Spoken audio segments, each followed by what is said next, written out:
తొక్కుడు బిళ్ళ బిళ్ళంగోడు చెమ్మ చెక్క మా ఇల్లు బొమ్మరిల్లు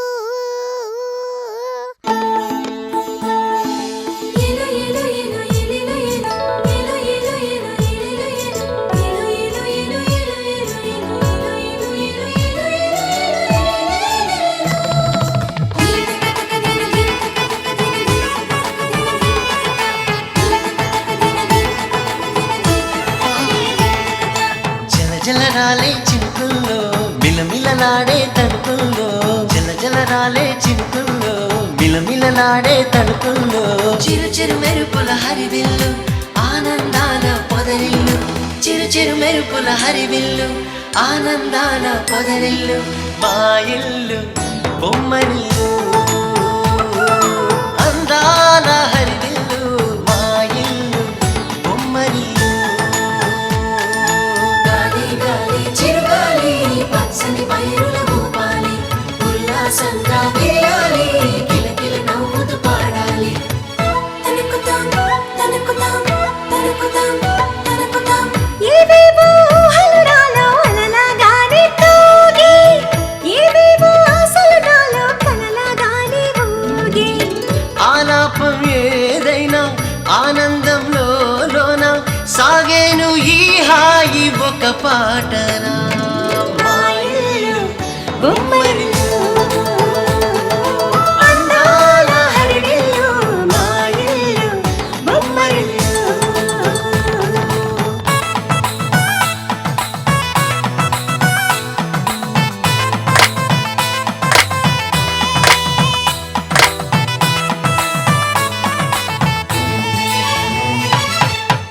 తనుకుతాం తనుకుతాం తనుకుతాం తనుకుతాం ఎక్కడిదో అల్లరి గాలి సరదాగానే వీచే చిన్నారి కిన్నెర సాని పయనాలేమో చూసి ఈ వాగు చూపంతా సంద్రాలపై వేగా నీటేను నాకుంది తొలి ప్రేమనా మా ఇల్లు బొమ్మరిల్లు అందాల హరివిల్లు మా ఇల్లు బొమ్మరిల్లు చల్లు చల్లు విరిజల్లు ఆకాశాన చిరుజల్లు తుళ్ళి తుళ్ళి పొదరిల్లు పక్కున నవ్వే ధరణిల్లు మా ఇల్లు బొమ్మరిల్లు అందాల హరివిల్లు మా ఇల్లు బొమ్మరిల్లు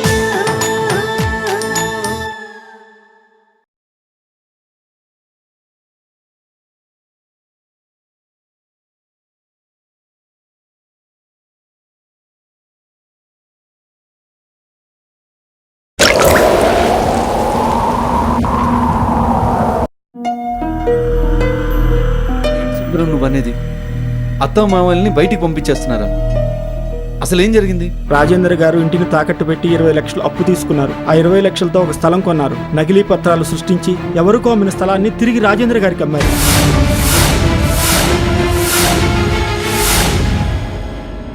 ఇప్పుడు ఆ స్థలము పోయింది, స్థలం కోసం ఇచ్చిన డబ్బు పోయింది.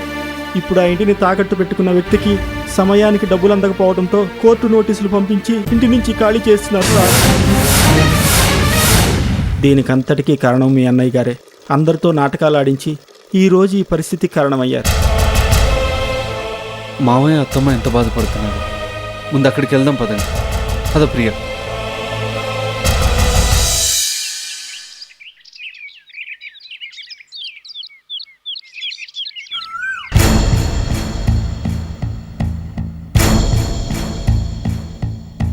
మనం రాసుకున్న అగ్రిమెంట్ ప్రకారం మీరు నా దగ్గర తీసుకున్న 20 లక్షలు తిరిగి నెల రోజుల్లో ఇవ్వకపోతే కట్టుబట్టలతో మీరు ఇల్లు విడిచి వెళ్ళిపోవాలి. మీకు ఇచ్చిన నెల రోజులు గడువు అయిపోయింది రాజేంద్ర గారు. మీరు ఇల్లు ఖాళీ చేస్తే నేను ఆక్యుపై చేసుకుంటాను. ఇప్పటికిప్పుడు ఇల్లు ఖాళీ చేయమంటే ఎలా అండి?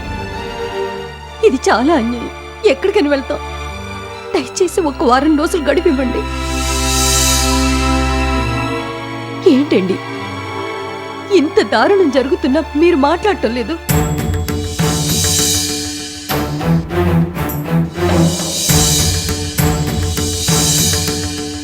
ఏంటమ్మా ఏదో అన్యాయం చేసినట్టు మాట్లాడుతున్నావు? మేమేదో మోసం చేస్తూ అన్యాయం చేస్తూ మీ ఇల్లు రాపించుకోవట్లేదు. మీ ఆయన రాసిన అగ్రిమెంట్ ప్రకారం డబ్బు కట్టలేకపోయాడు, ఇల్లు ఖాళీ చేయమంటున్నావు.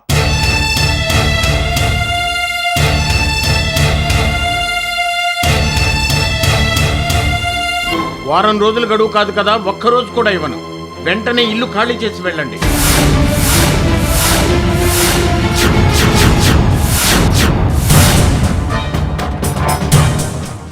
మెడ పట్టుకుని బయటికి గెంటేయకుండా ఇంకా మాటలతో చెప్తున్నారేంటయ్యా?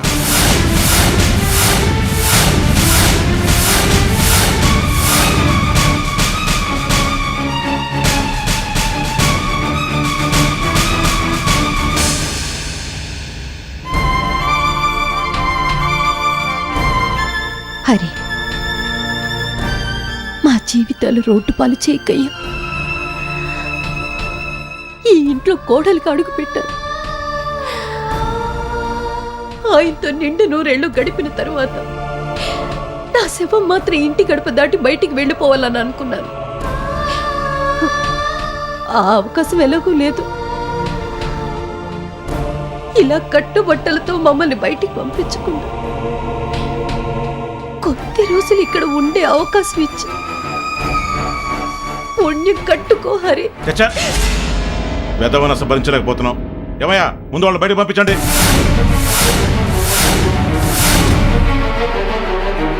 అబ్బా, మాకు ఇక టైం అవుతుందండి, మీరు ఇక బయలుదేరవచ్చు. ఎందుకు పోనా ఏడుస్తారు? ఆ భగవంతుడికే మన మీద దయలేనప్పుడు ఇక వీళ్ళు మాత్రం మన మీద ఎలా దయ చూపిస్తారు చెప్పు? సర్వం కోల్పోయినా ఇంకా ప్రాణాలున్నాయి కదా, అవి పోయేంత వరకు ఎలాగోలా బతకాలి. పద వెళ్దాం.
జరిగిన దానికి చాలా బాధగా ఉంది మావయ్య.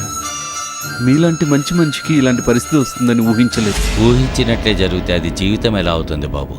మనం బాధపడతాం కదా అని పరిస్థితులు మనకు అనుకూలంగా మారవు కదా. ఎలా రాసిపెట్టుంటే అలాగే జరుగుతుంది. పదబోనా. ఎక్కడికి వెళ్తారు మావయ్య? పదండి, మా ఇంటికి వెళ్దాం. వద్దు బాబు, మీ ఇంటికొచ్చి మళ్ళీ మీ అన్నయ్య చేత బిచ్చగాళ్ళమనిపించుకొని నా జీవితంలో అవమానాలు భరించలేను. ఏ జన్మలో ఏ పాపాలు చేశాను, ఈ జన్మలో ఎన్ని పుణ్యాలు చేసినా అవి నేను సర్వనాశనం కాకుండా కాపాడలేకపోయాను. మా కోసం మీరెవరూ బాధపడద్దు బాబు. ఇక మిగిలిన జీవితాన్ని ఏ అజ్ఞాతవాసంలోనో అరణ్యవాసంలోనో గడిపేస్తాం. మా కోసం ఆలోచించకుండా నా మీద గెలిచినందుకు లోపల మీ అన్నయ్య చాలా సంతోషంగా ఉన్నాడు. వెళ్ళి అభినందించు. పదబోనా.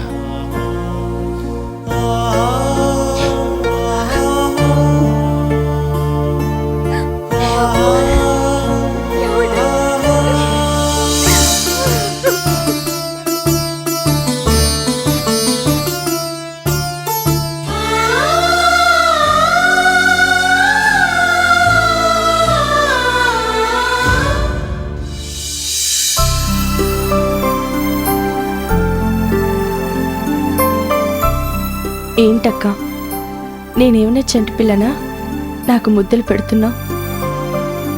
నువ్వు చంటి బిడ్డవు కాకపోవచ్చు, కానీ నీ కడుపులో ఒక బిడ్డ పెరుగుతుంది కదా. ఆ బిడ్డ క్షేమంగా బయటికి వచ్చేంత వరకు నువ్వు కూడా చంటి బిడ్డతో సమానం. అయ్యో, ఎవరో తలుచుకుంటున్నట్టున్నారు. ఉండమ్మా, మంచినీళ్ళు తీసుకొస్తాను.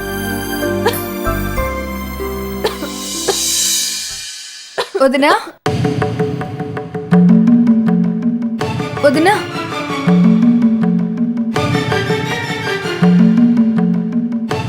ఏమైంది కావ్య?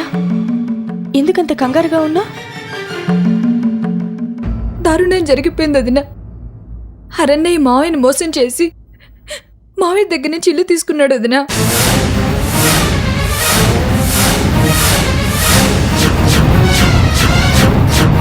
మావయ్య అత్తయ్య ఎంత ప్రాధాయపడినా వినిపించుకోలేదు వదినా. కట్టుబట్టలతో బయటికి పంపించేశాడు. ఇప్పుడు బాబాయ్ పిన్ని ఎక్కడున్నారు కావ్య? తెలీదు వదినా. వెంటనే అక్కడి నుంచి వెళ్ళిపోయారట. వెళ్ళిపోతుంటే మీరంతా ఎలా చూస్తూ ఊరుకున్నారు? కనీసం ఉండటానికి ఇల్లు కూడా లేకపోతే బాబాయ్ పిన్ని ఎక్కడికి వెళ్తారో, ఏమైపోతారో? కనీసం ఒక్కరు కూడా వెళ్ళొద్దని చెప్పలేదా? చెప్పారు వదినా. చిన్నన్నయ్య ప్రియవదనలు అయితే ఎక్కడికి వెళ్ళొద్దని తమ దగ్గరే ఉండిపోమని బతిమాలారు. కానీ మావయ్య వినిపించుకోలేదు. ఆత్మాభిమానం చెప్పుకొని ఒకరి దగ్గర ఉండనని వెళ్ళిపోయారు.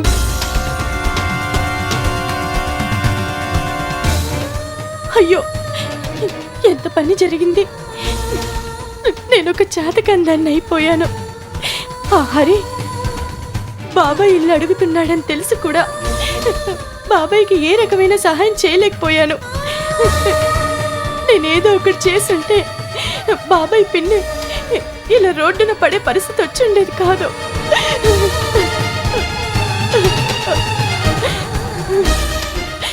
నా బాబాయ్ నాకు కావాలి కావ్య. బాబాయ్ కష్టాలు పడుతుంటే నేను తట్టుకోలేను. ముందు బాబాయ్ ఎక్కడున్నారో తెలియాలి. ఏదో ఒకటి చేయండి కావ్య.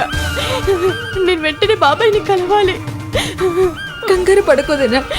నేను అయినా కలిసి అత్తయ్య మావయ్య ఎక్కడున్నారో కనుక్కుంటాం. వెళ్ళొస్తాను వదినా.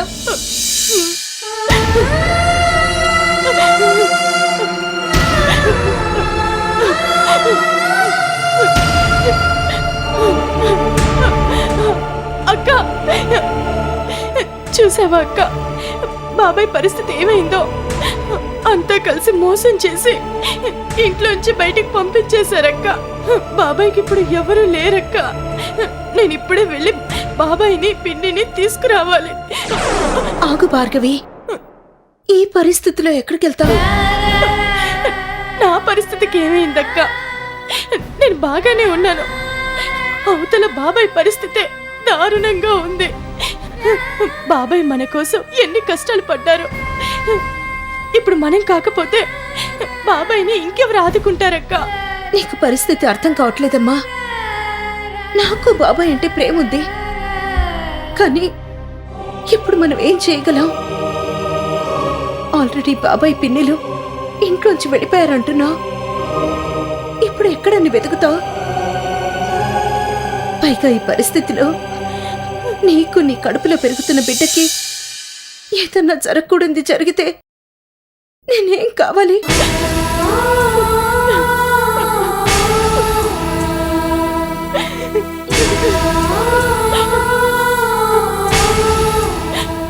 ఊరుకోమ్మా, బాబాయ్కి ఏం కాదు. నేనిప్పుడే నాన్నతో మాట్లాడతాను. బాబాయ్ ఎక్కడున్నారో కనుక్కొని బాబాయ్కి ఎలాంటి సహాయం కావాలన్నా చేస్తారు. అయినా బాబాయ్ లాంటి మంచి మనిషికి భగవంతుడు అన్యాయం చేయడమా? ఏదో ఒక రూపంలో వచ్చి ఆదుకుంటాడు. నువ్విలా ఏడ్చి నీ ఆరోగ్యం పాడు చేసుకోవద్దు. ఊరుకోమన్నానా?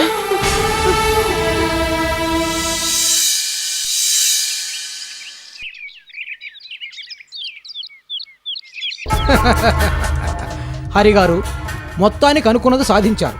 రాజేంద్ర లాంటి గ్రేట్ పర్సనాలిటీనే రోడ్డు మీద పడేలా చేశారంటే మీరు సామాన్యులు కారండి. Right right.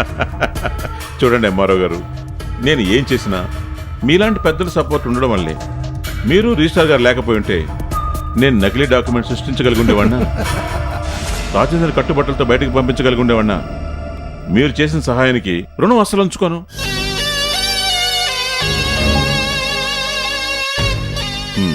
Thank you sir, నమ్మకం. Thank you very much. Register గారు, ఇది మీకు. Thank you. మీ మాట అంటే మాటే. మీరు ఖచ్చితంగా మాట మీద నిలబడతారని విన్నాను. ఇప్పుడు కళ్ళారా చూస్తున్నాను.